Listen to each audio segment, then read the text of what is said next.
viibime õppepaju varrudel. Istutatud remmelga nimeks võiksime panna ELVL 100.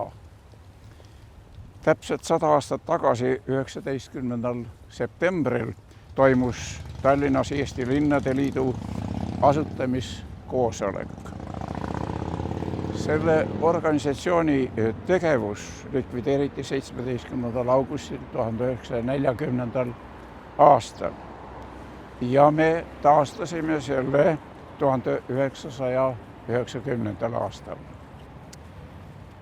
Alates 27. veebruarist 2018 aastal kannab see katusorganisatsioon nime Eesti Linnade ja Valdade Liit ehk ELVL. Me teame, et Eestil on Euroopa Liidu riikide hulgas üks kõige pikemaid kohaliku omavalitsemise kogemusi. See on meie riigi vundament ja sellele ehitame oma jätkusuutlikku omariiklust. Remmelga istutamine täna siia auväärsesse parki on igati tunnustust vääriv ettevõtmine.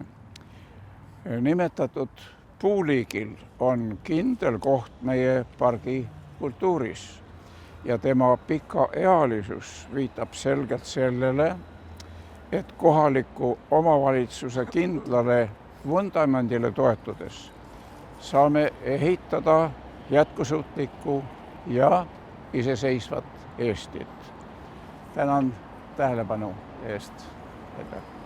Täpselt 100 aastat tagasi asutati Eesti Linnade Liit siinsamas Tammsaare pargi kõrval Estonia teatris.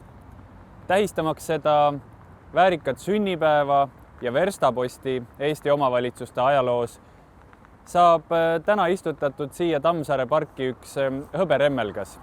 Olgu see järgnevateks aastakümneteks märk sellest, milline on tänane oluline tähtpäev meie linnadele ja valdadele. Palju õnne Eesti omavalitsused!